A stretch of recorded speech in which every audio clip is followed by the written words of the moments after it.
vigraham vai Ishavataram Parameshamidyam Tam Ramakrishnam Shirsha Namamaha. Good morning and namaste. Welcome to the second talk in the series Mind Management Techniques, wherein we are exploring the inner space, the mental space. And the idea is to understand this mind. With knowledge comes power. Anything that you know, we can manage better. Normally we are busy learning about the outside world and do not know much about how the mind itself works. So this will help us and empower us to be more in control of our mind. That's the objective of this series of talks. We'll recap a little bit of some of the ideas that we discussed on last Sunday, and then we will continue and build on those ideas. We said that we, as our true real identity, are a consciousness, a spiritual being. And that spiritual being has put on these clothes, two layers, so to say. The finer one is the mind, and the grosser one is the body. And it acts through those two layers, the mind and the body. Anything beyond the body is the other outside world, that is not us. And in this atmosphere we live, where one is interacting and acting on each other. So when we are constantly engaging with the world, we have these 5 sense organs we called the 5 Gyanendriyas, through which information or signals are coming to us through the eyes, ears, nose, tongue, and skin. And we are taking them and processing them in what we call our mind.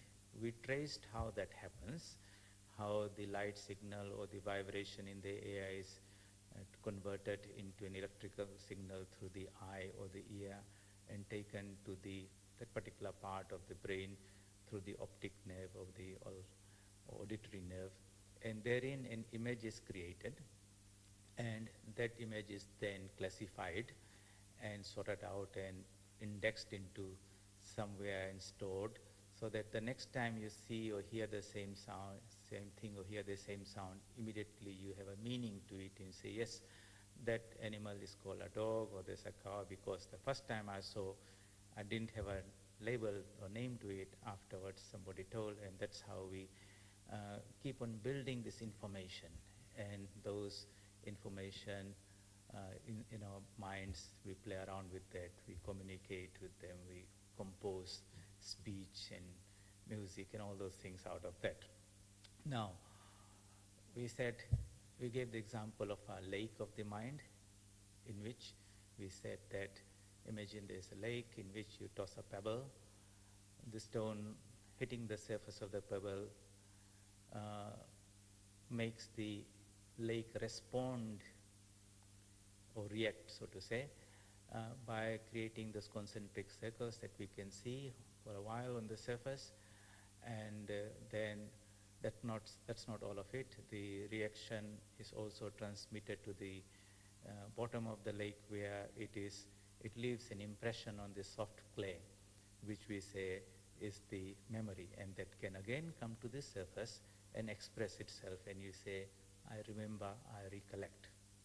This process of being constantly bombarded with signals from outside through the 5 sense organs into our mind during the time we are awake is happening right from our childhood and from morning to evening while we are awake, and we are gathering that information. How we react to that is another thing.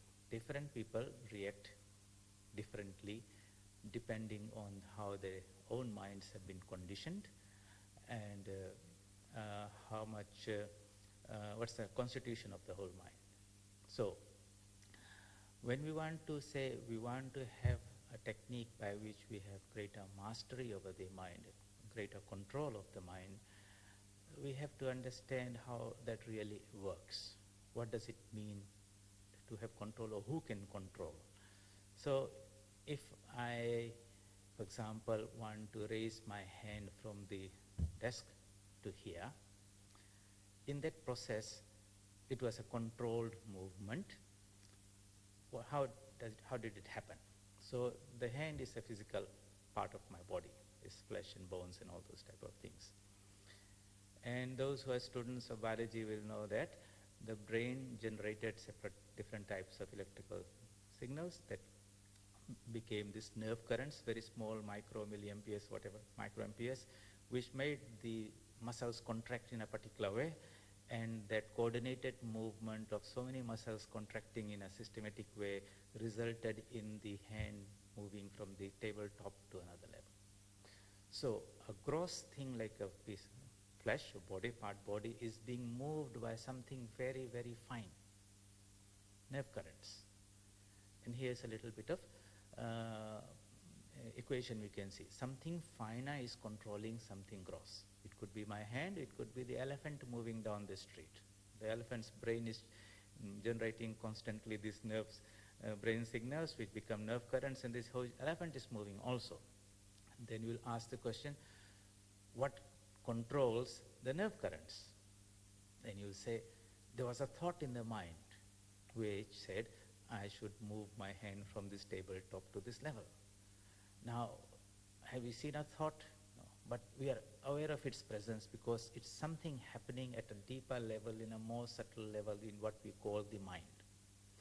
And that something which is so fine is now controlling that generation of electrical signals in the brain, and that is creating gross movement. So there is an equation, so to say.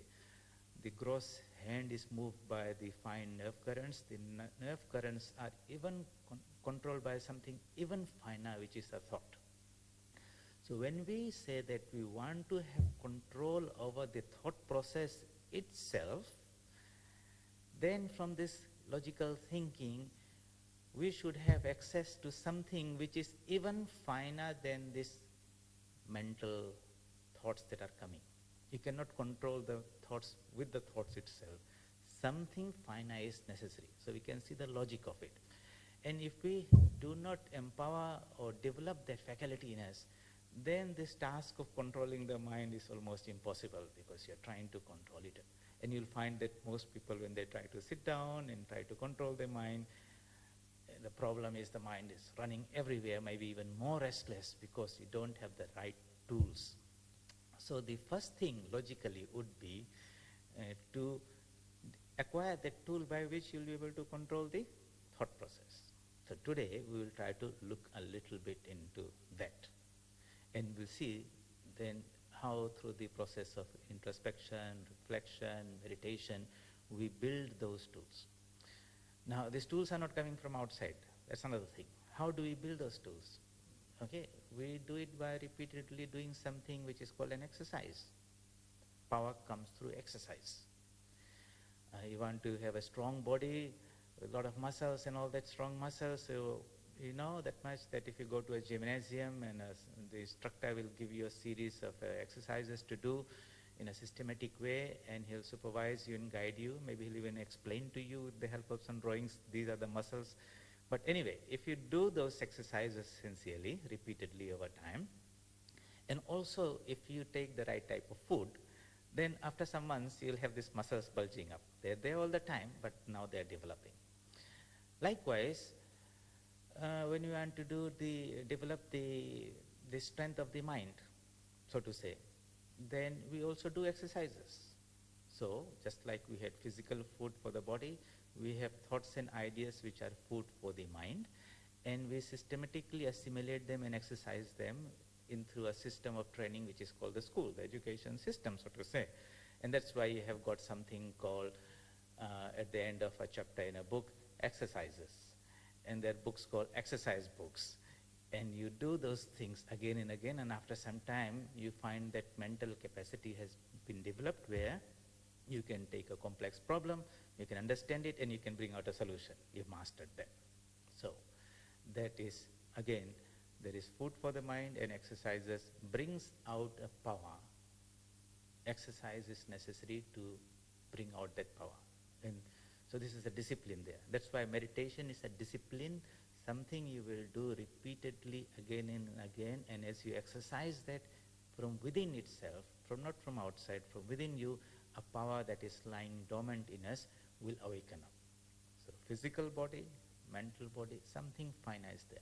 So let us explore that something what is within us, which maybe we are not exercising so much right now, but if we do it systematically, it can become useful in having a greater control and mastery over the mind. And then we have a very powerful tool, because from morning to evening, we are using this mind. It's the source of all our knowledge and ignorance, our happiness and misery, and if we do not have control, then we are at its mercy. Okay, so it's important that we should develop that capacity. Now, as I am talking to you, and as you are listening, there are a couple of things happening deep inside.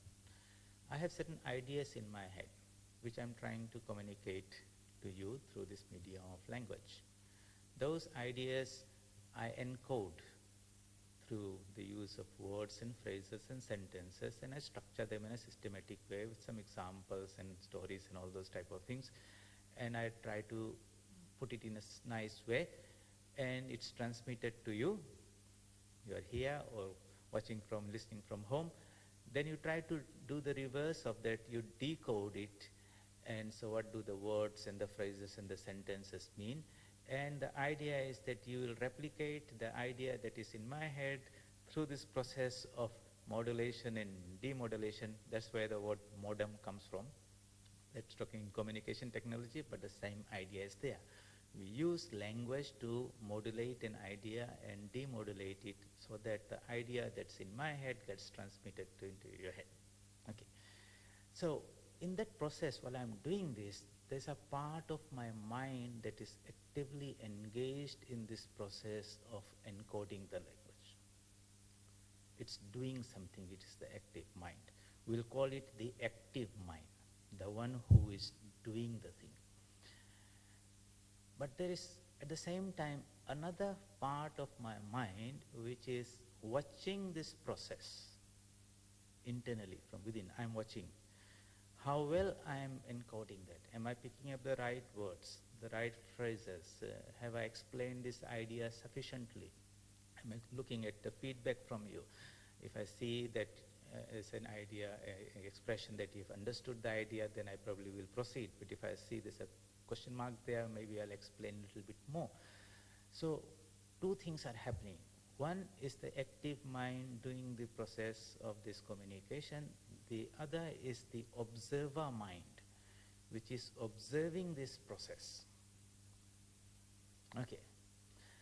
And this observer, if it's smart and good and alert and all those type of things, then this communication of the idea is good. But if it is indifferent, it's absent-minded, it is not paying attention to what's happening in the mind, then this communication can be not be successful. So in every one of us, these two minds are there. We'll call the first one the active mind, with which we deal things. Thoughts will become words, will become actions.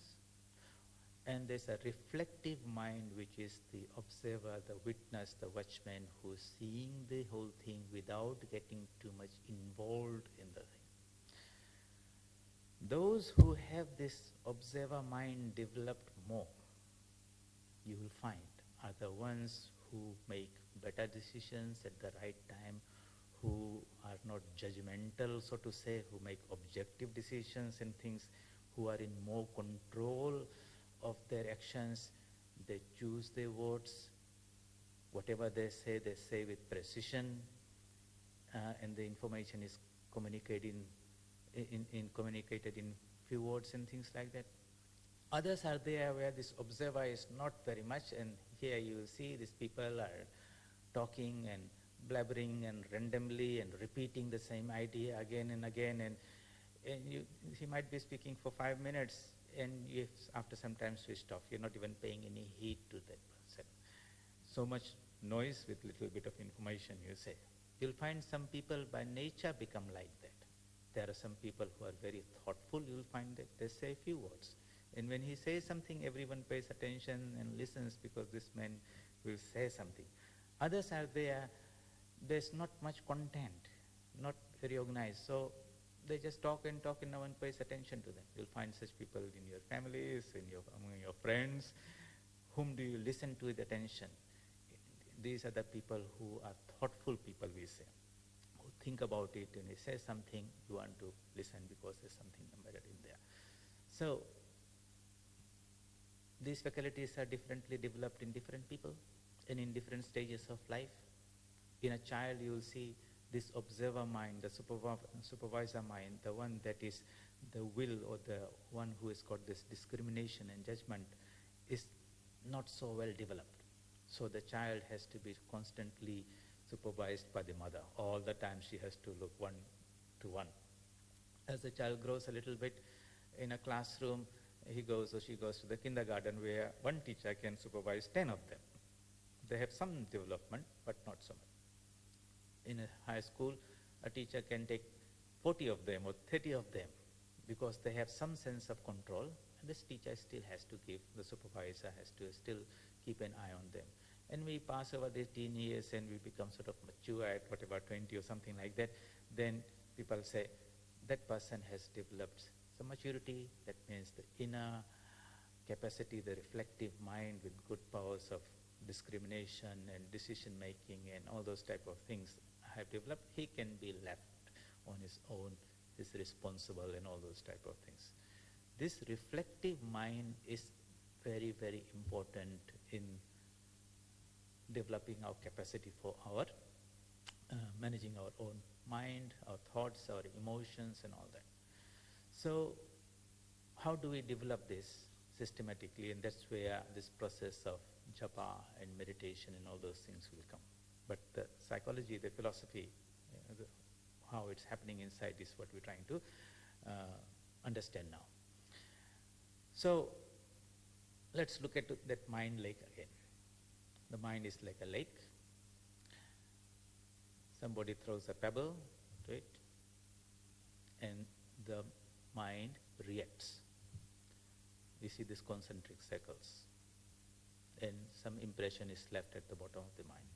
Long after that impressions, the concentric circles have disappeared from the surface of the mind. That means that stimulus is not there in front of you anymore, but the impressions that are kept at the bottom of the mind can rise to the surface again, and you become aware of them, and it can bring forth again that type of emotion. You become very happy if somebody had said something very nice to you, or if somebody had said something very unkind, and the moment you remember that incident, you feel that pain again.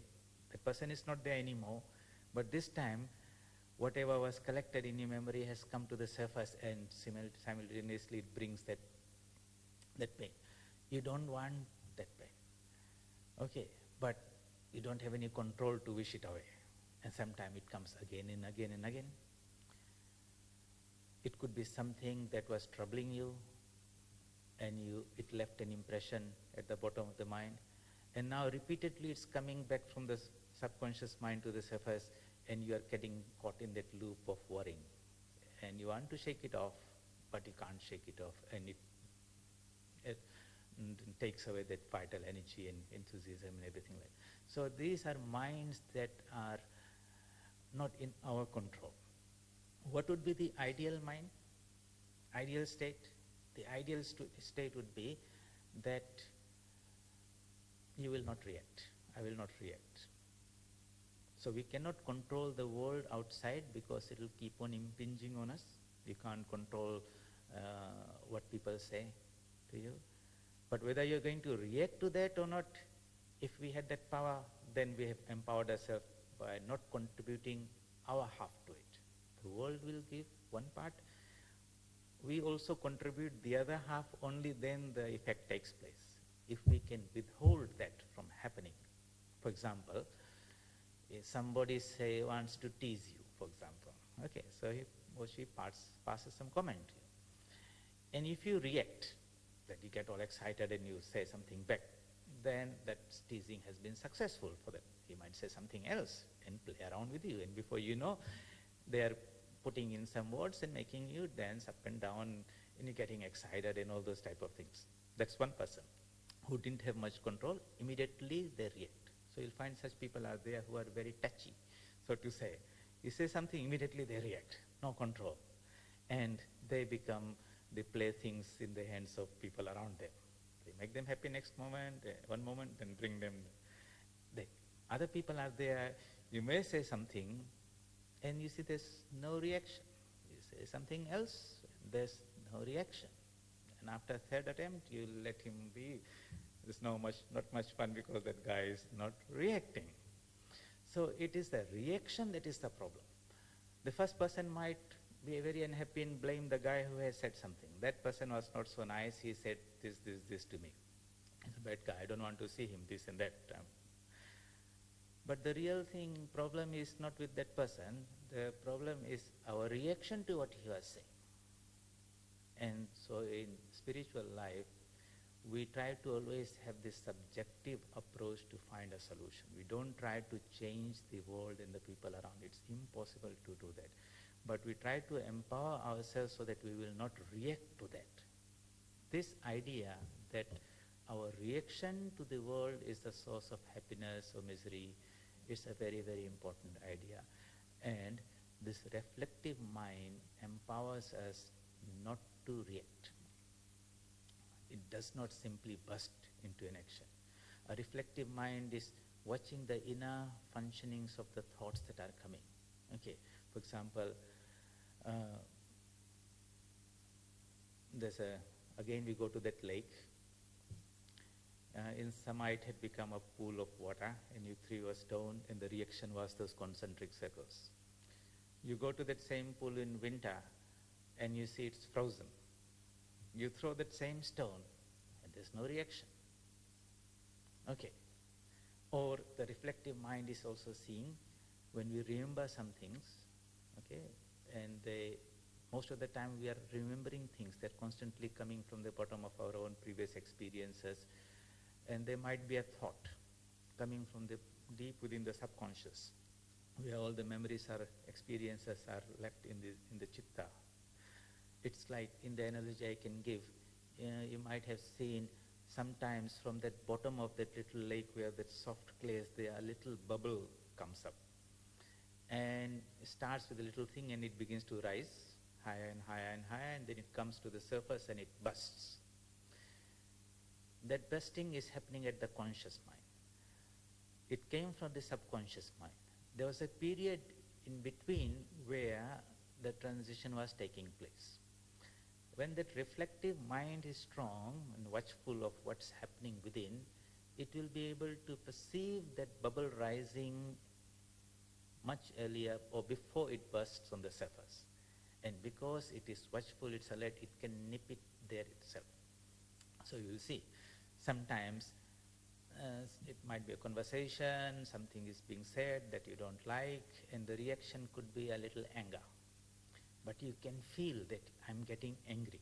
You have not become angry yet, but that wave of anger is beginning to rise within you.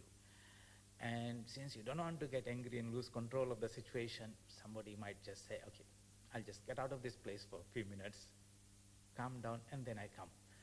So basically that stimulus, whatever was stimulating it, this person could see that anger thought waves taking form, and he could intervene rather than not being able to see them and then just flaring into being angry and then saying something or doing something which you regret afterwards, but that has happened. So here again, that reflective mind, which has this capacity to perceive things deep within, becomes a great friend, great helper, because it has empowered you not to, first of course you did not react, because in reaction we dissipate energy, we lose energy. That energy that it expresses in an unfavorable way. Anger is a very concentrated state of mind. It's so concentrated at that time that you totally forget what's the environment, what's the situation, who we are talking to, all that. And you do certain things. It's a very intense, concentrated state of mind, but in which we are not in control of ourselves. We want concentration of mind, but we want to be in control of that. That is the thing. It's the difference, whether you have control or not control makes a whole difference. You have the same reaction between the atoms, so breaking up the atom in a nuclear reaction, fission. If it is uncontrolled, it becomes an atomic bomb. If it is controlled, it becomes a nuclear power station. You control how much reactions, how much heat will be generated, and you'll use that heat to make water into steam and generate electricity. It's not the problem with the energy, it's about control of that. So within us, mind is the energy. Waves are there. Waves have energy, some form of energy is there. How we can control that. So what we've been discussing this morning is there has to be some power within us, some faculty with which we will control these thought waves. And that power has to be even finer than these thought waves. In the Vedantic terminology is called the buddhi. So the example is given in the scriptures is very beautiful. Some of you might know. You have seen this portrait of Sri Krishna in the battlefield with Arjuna seated on the chariot with the horses, and that particular picture. So you see the chariot, it is yoked to 5 horses, suppose say 5 here, and in that chariot, the charioteer is Sri Krishna. He is keeping a control over the horses with these ropes or the reins, and behind him is Arjuna, who is the rider, who is trying to tell him, can you please take this chariot and place it between the 2 armies so that I can see who are the people fighting. Let's use that analogy as for the human being that we are. The chariot is the physical body. The 5 senses are the 5 horses yoked to the body. The sense objects, that means some beautiful things for the eyes to see, some nice things to you taste in a restaurant, these are the roads on which the horses are running away. Okay. And they're attracted by these things, so the horses are galloping and they're dragging the body behind it. Now to control it, your charioteer, which is the buddhi or the intellect, or the willpower inside us, that charioteer has got these ropes. The ropes are the mind. The intellect is the buddhi, and the rider is the jiva, the atman, the embodied soul, riding this. And the Upanishads say that if the charioteer is alert and awake and strong and has a tight grip on the leashes, so much so just like in that pictures we see, the front legs, the horses are literally of the air, so much control. Then the rider will be able to take the passenger, Jivatma, to the right destination, wherever he wants it. But suppose this charioteer is sleeping. Oh, he has too much to drink last night. The ropes are loose. The horses are galloping away in whichever direction they are going. And here is this person at the back trying to shout, go this way, go that way. There is no response because the man, charioteer, the Sarathi, Sri Krishna, who is supposed to control the horses, does not have the control over the horses. The ropes are weak, they are slack. The horses are running. This is the analogy giving in there. So, the first thing, we have to wake up this charioteer. Wake him up. Then the rest of the control comes. Then he pulls up the ropes, then he reins in the horses, and puts a brake or gives them a different direction. So here we have this body which is being driven around from morning to evening to various things you want to do. You get up, I have to go and eat this, I have to go and see this, I have to go into, and from whole day this dragging is going on there. The mind is little slack, not much control. Sometimes you pull this, sometimes you pull that, and sometimes the horses are behaving, sometimes they're not behaving. You say, I should not be eating this, but then you still eat it. The willpower is not there. I'm diabetic, I should not be having this ice cream or this cake, but the temptation is so irresistible that even though I know inside you the subconscious, the jiva is saying, this is not good for me, but you still go and doing. Why? The willpower is not so strong. So this willpower, development of this willpower, it should be part of education and training, right from childhood. In different ways it's done, as a spiritual discipline. But unless that willpower is systematically developed, strengthened through exercise repeatedly, you don't have the tool to control the mind, you can't control the senses, you can't control the body, and then we are totally at the mercy of these horses, and they will take us wherever they wish. Could be on a path, or the chariot can be in the drain also. So, Swami Vivekananda gives a beautiful definition of education. Normally, by education we immediately think of somebody who's in school uniform with exercise of these books and all those things, goes to a school and a teacher is there, and all that learning and education happens in that school or university environment, and that's it. Now his education is over, no more learning. That is really not what education is all about. Swamiji gives a beautiful definition, and maybe in another talk we'll explore this in more detail. He says, the training by which the current and expression of the will is brought under control and made fruitful is education. There's no mention of any information, any subject matter. It's not even talking about the mind or all those things there. It's talking about training and controlling of that will. Because from morning to evening, while we are awake, there is this little thing called will. I will get up, I will take bath, I will put this dress on. At every instant there's a little will. And all those little wills, when you join together, it forms a little current. Anything that flows in the same direction forms a current.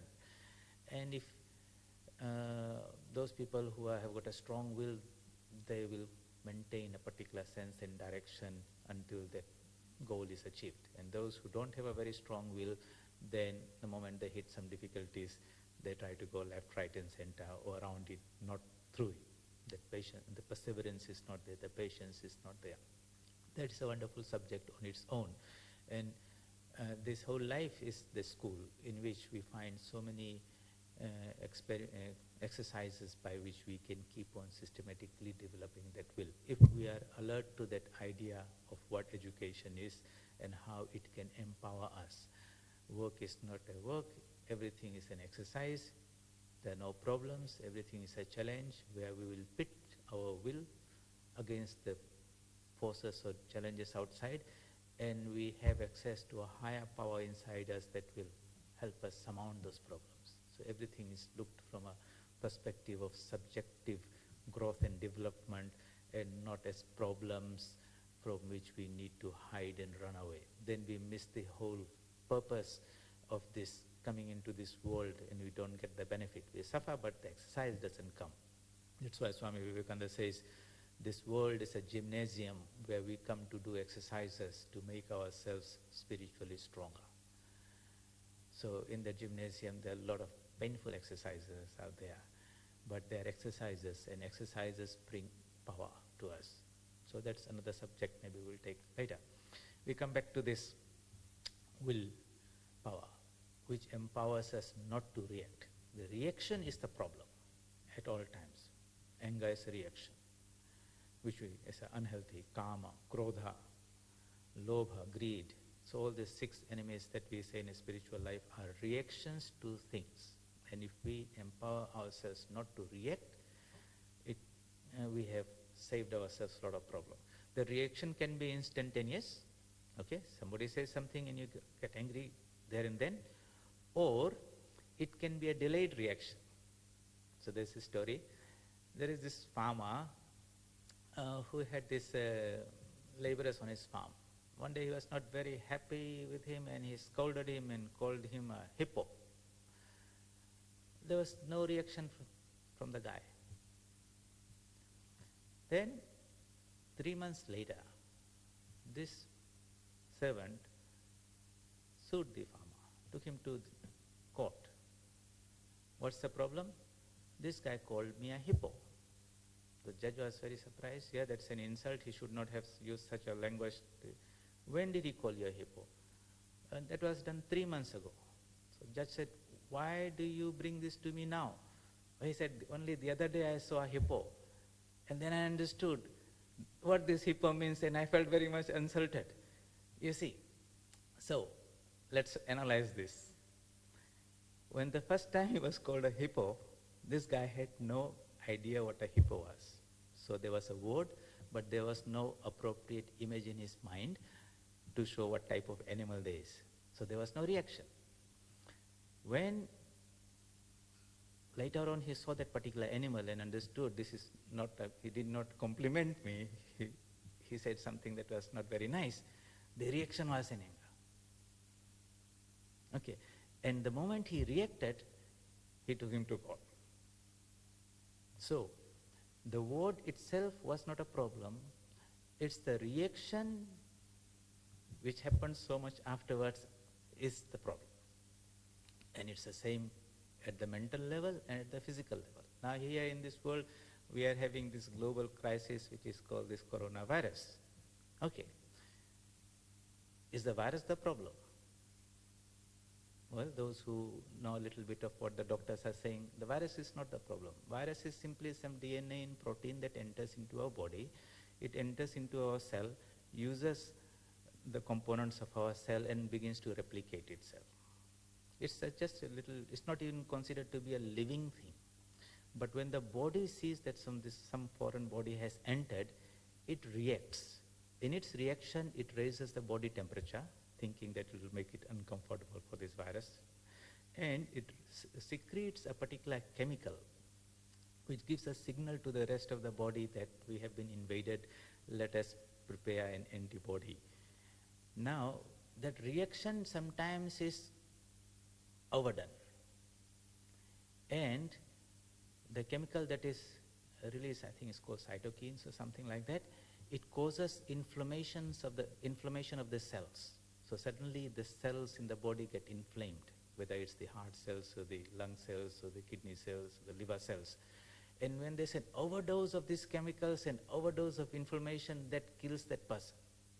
So what was the cause, direct cause of the death?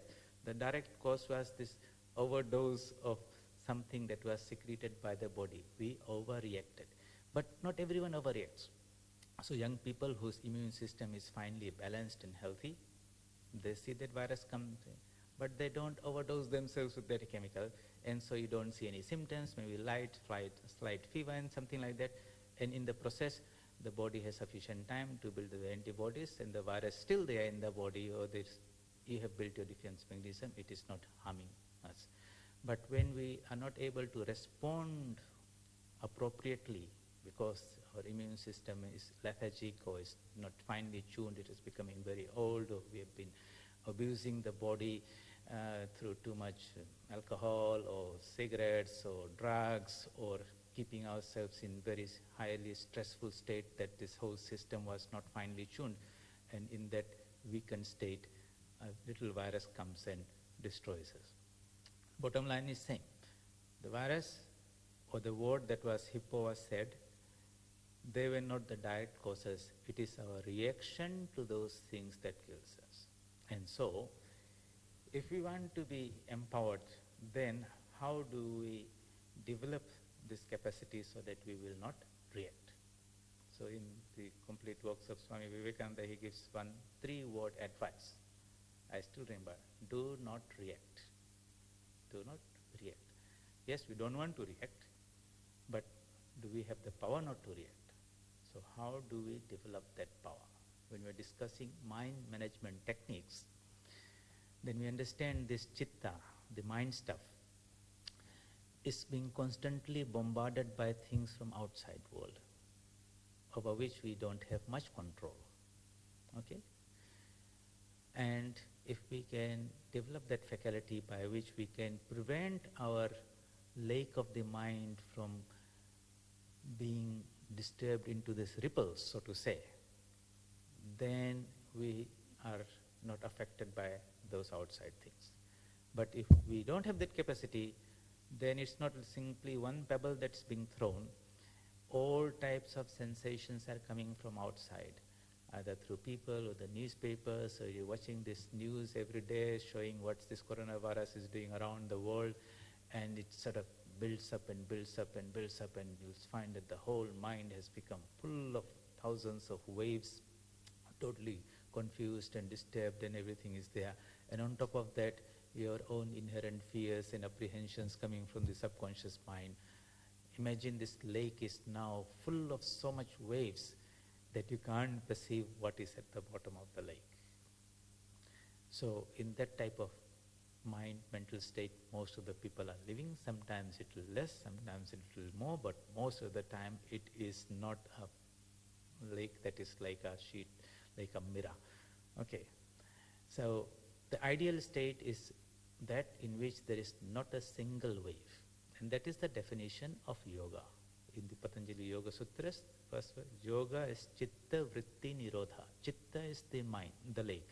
Vrittis are the waves. Nirodha means cessation. That state in which there is not a single wave, that is the ideal state. And in that clear mirror of that lake, you will see yourself, what we really are. That is the ultimate goal of meditation from a spiritual discipline point of view. But even a little bit of concentration and meditation can empower us to have slightly higher degree of control over the mind, makes our everyday life better. So we make better decisions, we make the right decisions at the right time, we don't carry all those emotions and to our mind. Yes, you go out to work, but you don't bring all those things and sleep with them, and they're jumping and making you restless and giving you sleepless nights and all those things, because you have that control. You can switch off and put those things aside. Some people can do that, some people can't do that. How do I empower this? So ourselves with this meditation, japa, all those things are techniques developed by the scientists who went to in the deep within themselves to explore the inner man, so to say, and they said there's a science behind it. Just like there's a science by which we can develop various technologies to explore outer universe, there is a science by which we can explore the inner world. And in the outer world, we require all these machines and rockets and all these gadgets to take us there. In the inner world, your own mind is your own laboratory in which you will have to make your own equipment. No one can put a microscope or telescope. So objective outside world, you want to explore, somebody can design a beautiful Hubble telescope and ask you to just look through that. And through that, if you look into the sky, you see thousands of millions of stars and things are there, which are not visible to the eyes, but they are there. You require some instrument that amplifies the power of your senses, and that which was not visible to the naked eye is now visible to you. You point that little telescope in the darkest corner of the sky, and when you look through that, you find it's filled with thousands of bright stars, like your Diwali fireworks, so to say. But it's there, you're not seeing it, you require some equipment to make it visible to you. Likewise, there are so many things inside also, and we do not have the technology, so to say, to see what is happening. But we can develop the technology, so to say. And the mind itself will become the tool by which the higher faculty will be opened. You don't have any outside tool in there, not a telescope or microscope, something like that. So the people who developed those tools, the buddhi, the power of concentration and all those, they could arrive at a very, the capacity to see the subtle truths, the finer truths within themselves. And these were called the rishis, Sukshmadarshi, seers of the subtle truths. And when they reported those things, they become the scriptures, just like the outside scientists report what they see in the outside physical world. that becomes the material physical science. What is reported through the power of internal observation and recorded becomes your spiritual science. Both is a science. It's not simply a belief. It is developing those capacities. They don't say that you just believe because we have had the vision or experience. They are as scientific as the outside scientists who say there's a technique, you have to develop these tools, you look through this equipment yourself, and you yourself will also see the same things. These are called the seers of the truth, and that rishihood is potentially present in everyone. Only thing is that in our education system, there's no training given about this internal science. It's all about the material science and how to have knowledge and mastery over those things so that we can have more food, clothing, shelter, and enjoyment. The inner world, the knowledge of the inner world, that really gives us freedom and control and makes us masters of ourselves in this world, that knowledge is not given, and that's why we have this issue in this world. And until that is done, there will be, these problems will continue. So, this non-reaction to the stimulus from outside, this development or strengthening of the reflective mind is the task in front of us. All these two talks, we are slowly trying to understand where our problem is, moving from the outside world to the inner world, trying to understand the inner workings of the mind, systematically, scientifically, as much as possible. We all have our own minds, so we can reflect and think yes, and yes, that makes sense, so to say. And once we come to the conclusion as to what needs to be done, what exercises have to be done, that knowledge and understanding has to come first, and then that has to be followed with the actual performance of those exercises, by which that awakening of those muscles, so to say, the inner muscle of willpower begins to develop. Then endowed with that, we feel we are in more control of situations around us. And that controlled, disciplined, chiseled, strengthened mind will help us perform our day-to-day actions much better, whether you're a student or a business person, whatever we are doing, will be much better at it. And that same mind, which has been sort of prepared nicely now, can be leveraged or pushed further and higher towards the highest goal of life, by which we can discover what we really are. That is the self-realization, is the ultimate goal. So we have to first understand very clearly in our mind that we are not the mind. That happiness and misery that we experience is in something that is not happening in me, but it is happening in the mind itself. Sukha dukkha manodharmo na manaste kadachana. In the Ashtavakra Samhita, the Rishi says, Sukha and dukkha, happiness and misery, are of the nature of the mind. They are something that's happening there outside you. Na manaste kadachana. You are never the mind itself. You are somebody separate from the mind. Separate means I have to step back, take one step back and be watching that mind. And this watchman, the observer, capacity has to be developed.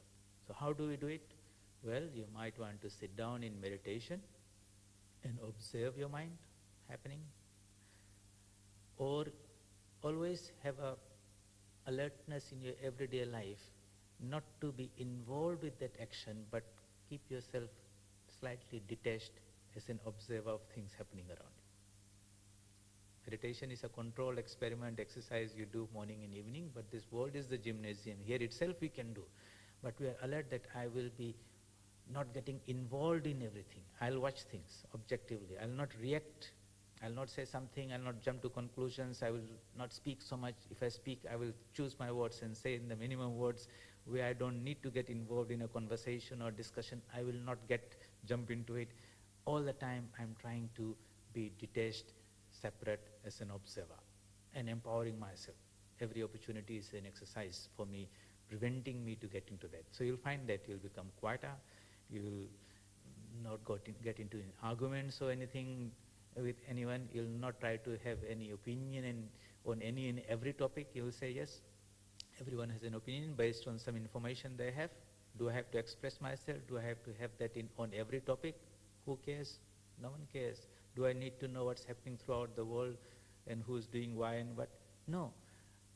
Less and less of that and more of this inner training of the mind. So that is, as you become more alert, you'll find that that alertness will be coming out of your meditation into your everyday life, and then everything becomes a spiritual experience or opportunity for doing exercises for that. So we talked about this idea of this lake. We'll come back to that again and again, because it's a good way of understanding where we see the mind is separate from ourselves. Okay, remember, if it's a water, if the lake is in the water and you throw a pebble, there will be a reaction, because that is the nature of the water to break into reaction. If we freeze it, then there's no reaction. And there's another state of that same H2O molecules, because water is H2O. When it is frozen, it becomes ice. When it is moving, it is in liquid form, we call it water. But if you heat it even higher, it becomes water vapor. And in that, again, you throw your pebble, there's no reaction. Okay, so there are two ends where no reactions are happening, in the ice form and the water vapor form, but they are poles apart. So you'll find among people, some people are tamasic, where there's no reaction, inertia, no change. Okay, in the Bhagavad Gita, when Sri Krishna explains the nature of this universe and human inside and outside, the macrocosm and microcosm, he uses the three concepts called the three gunas: tamoguna, rajoguna, and sattvaguna. The tamoguna is when there's a state of inertia, no change.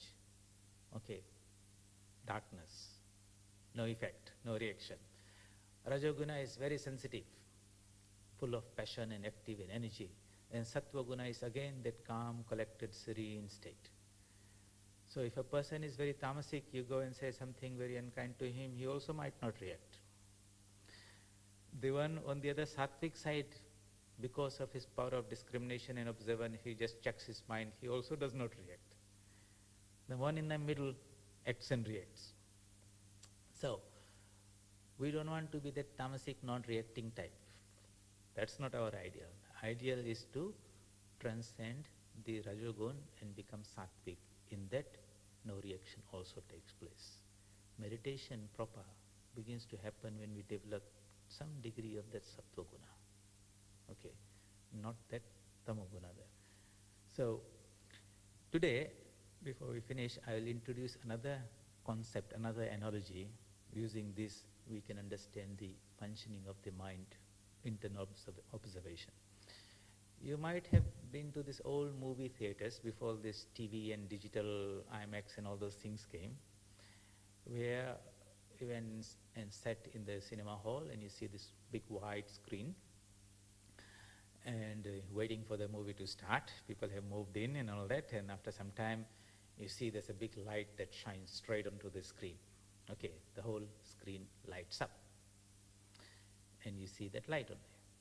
And then after some time you hear the tick tick sound is there and the projector is rolling, and suddenly images are moving on the screen.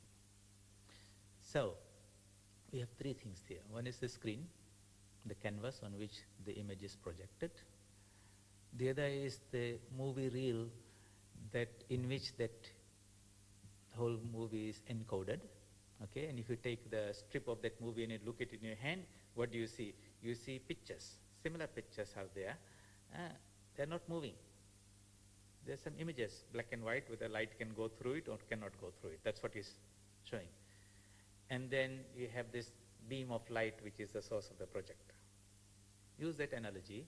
This world is the canvas. The mind is that movie reel, and the consciousness inside is that light. Okay, and the most important component of all this is that consciousness. Without that consciousness, you have the screen and you have this mind.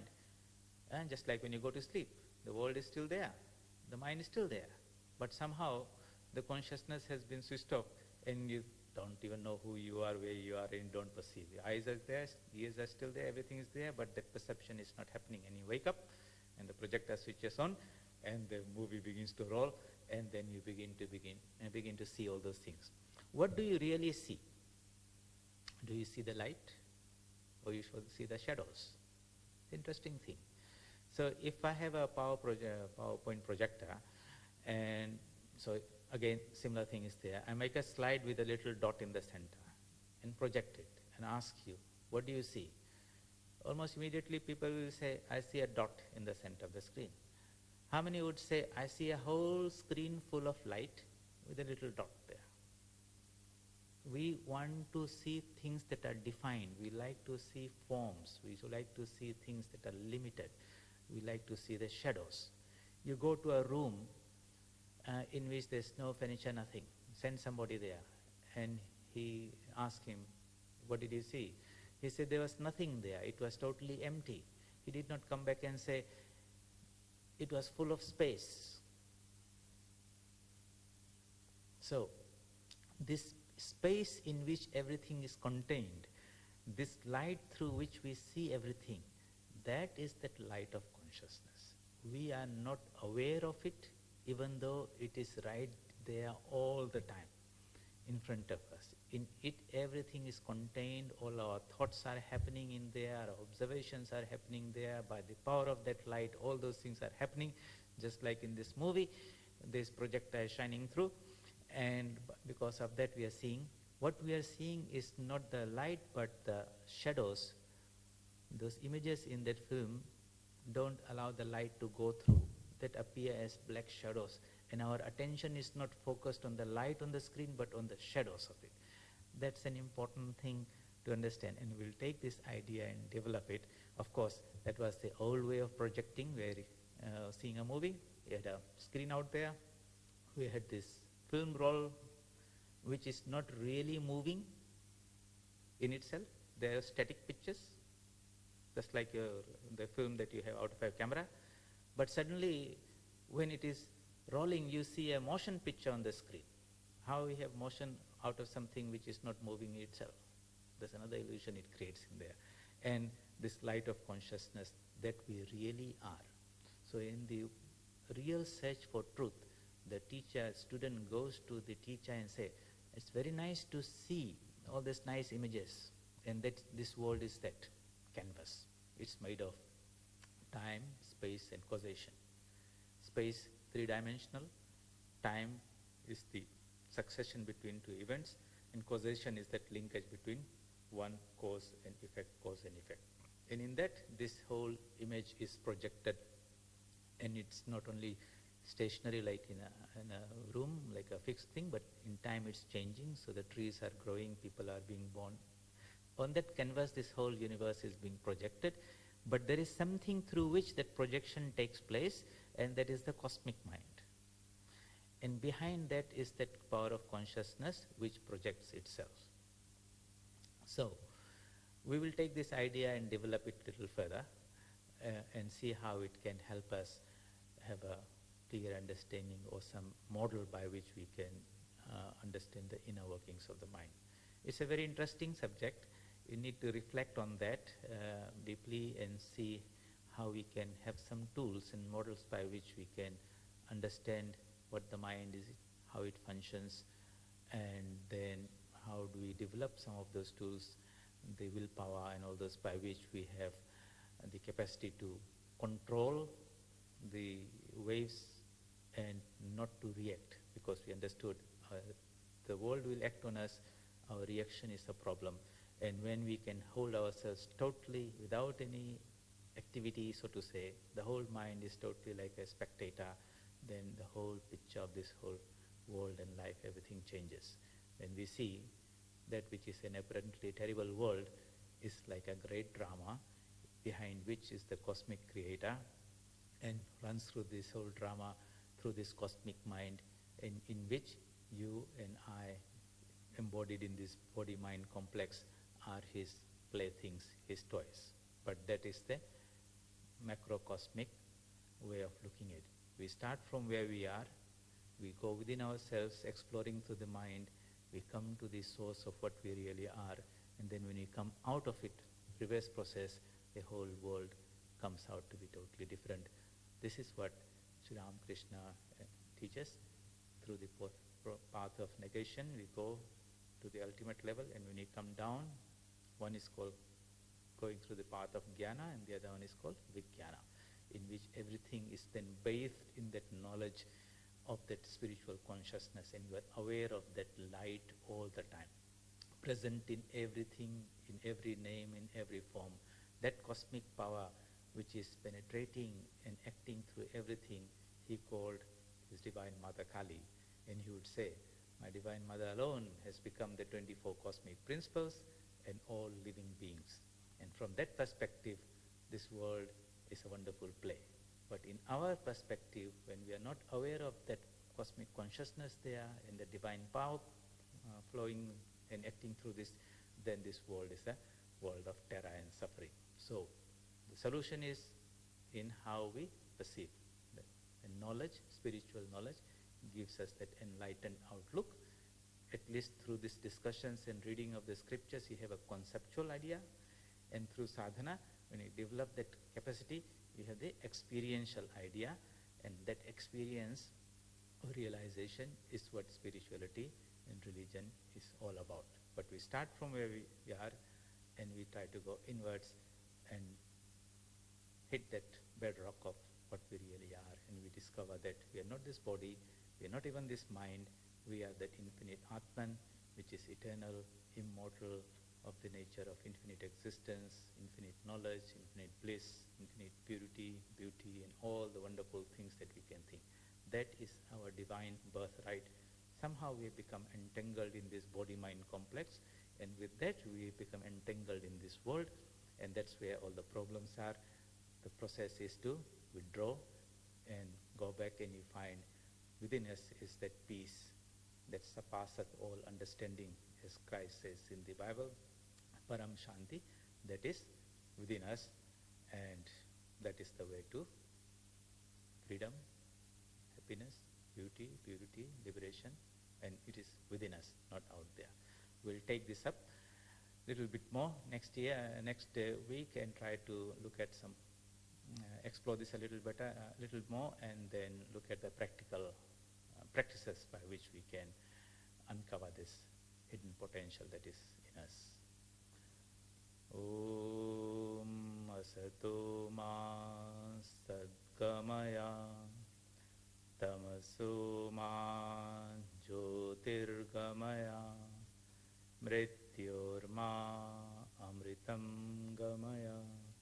Om Shanti Shanti Shanti Hari Om Tat Sat. Shri Ramakrishna Arpanamastu.